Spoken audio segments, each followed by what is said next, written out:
Puss in Boots.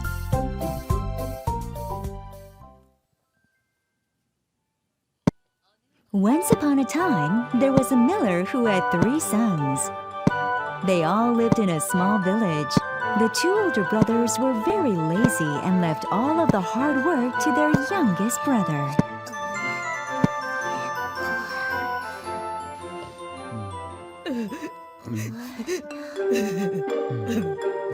When their father passed away, he left them the old mill, a donkey, and a cat. It was up to them to decide how they would share their inheritance.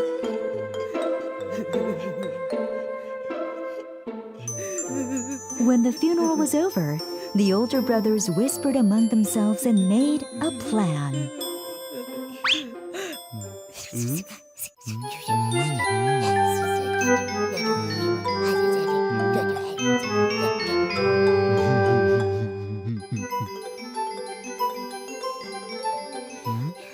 Come here.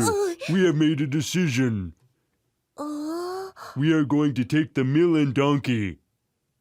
You can take this useless cat and go make your own way in the world.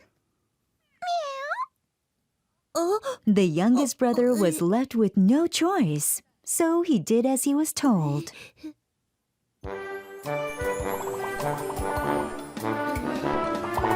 The youngest brother took his cat and some food for the journey and set off down the road.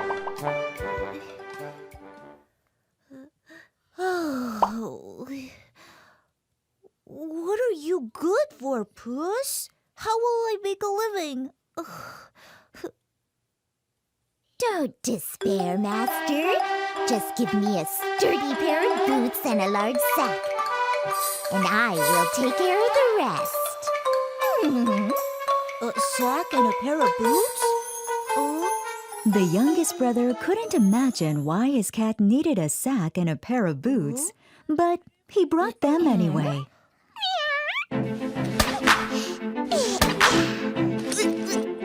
Slipping into the boots, Puss grabbed the sack and ran off into the forest. There, he opened the sack and settled down to wait for a rabbit. Gotcha! Taking the rabbit, Puss ran to the palace to offer it to the king. Your Highness, please accept this humble present from my master, the Marquis of Carabas. Here it is. I will be glad to accept. Please thank the Marquis for me. I will. After that, Puss came to the king every day, bringing a new rabbit he had captured. As the rabbits multiplied, the king grew more and more curious about the mysterious Marquis of Carabas. There you go. One day, Puss overheard that the king was planning a picnic by the river with his daughter, the princess. This gave him a brilliant new idea, and he ran back to his master to prepare him. Master, jump into the river and take a bath. What? But I don't need a bath. Just do as I ask. And I will explain everything later. The youngest brother was confused, but he did as Puss told him.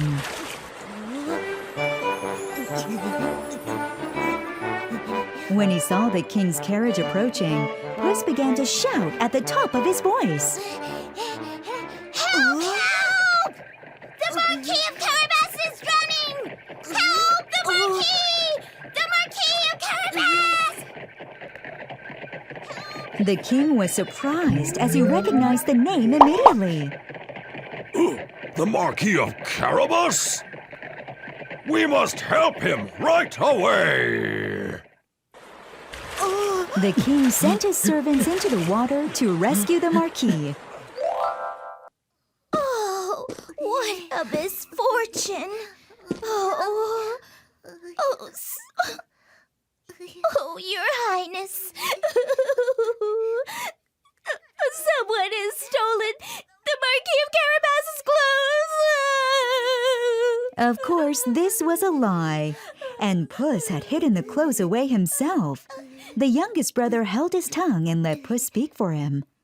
The king felt sorry for the Marquis's plight and called his servants. Go and bring some clothes for the Marquis of Carabas. Yes, sir. When the youngest brother dressed himself in the new clothes, he looked so elegant and glittery that he felt just like a real marquis. Those clothes suit you well. Come with me in my carriage and I will escort you safely to your castle.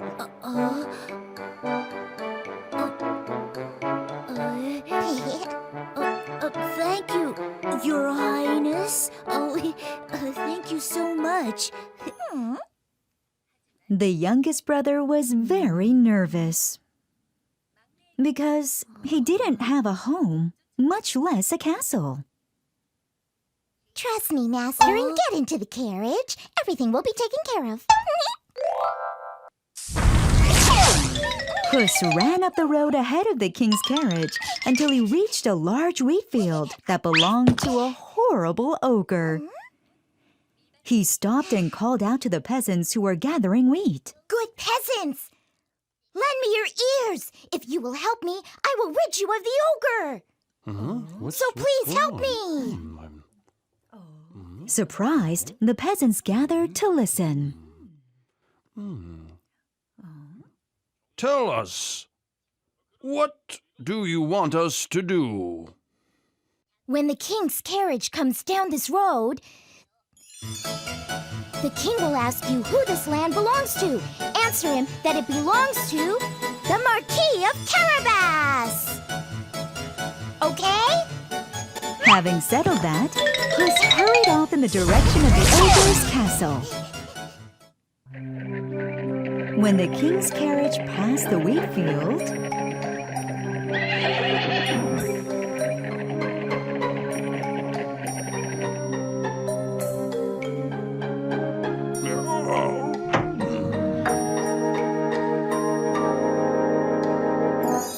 the king got out and asked the peasants, Who does this land belong to? and the peasants responded with one voice. It belongs to the Marquis of Carabas. The king nodded and smiled.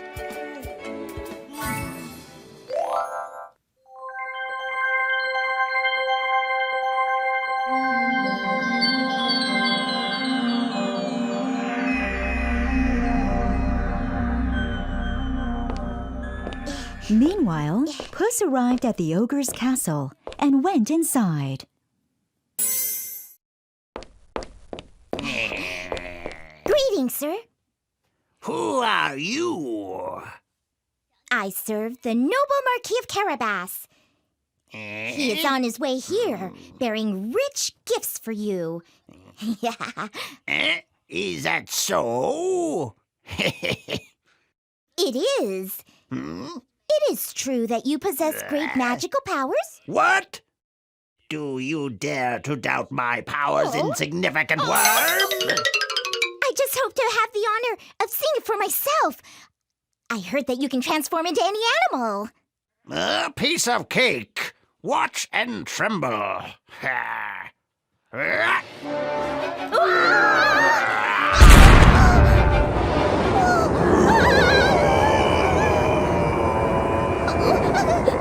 Oh, sir, that is too frightening. Oh.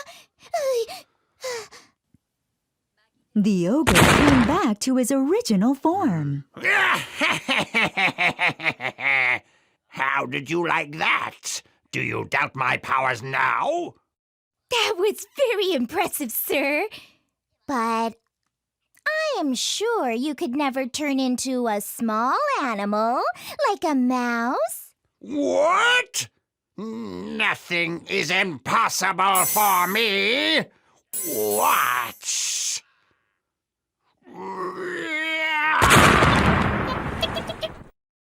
With those words, the ogre transformed himself into a tiny mouse. Quick as a flash, Puss pounced and captured him.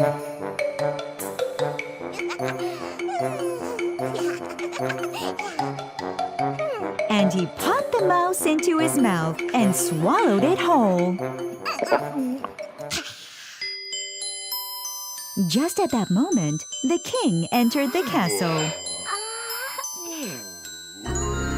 The Marquis of Carabas welcomes you to his castle. The king and the princess were stunned by the beauty and splendor of the castle.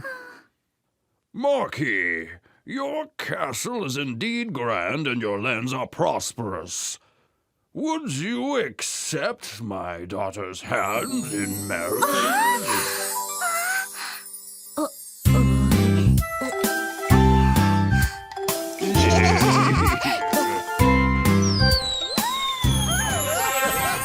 The youngest brother and the princess had a magnificent wedding and lived happily ever after in the ogre's beautiful castle. And it's all thanks to me. Aladdin and the Magic Lamp. The Little Prince.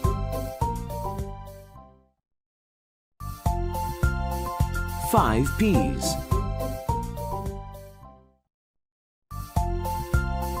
A dog of Flanders. The Pied Piper. The Country Mouse and the City Mouse. The Snow Queen.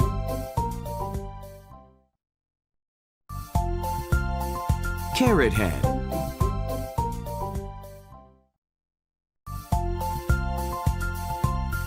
Pinocchio.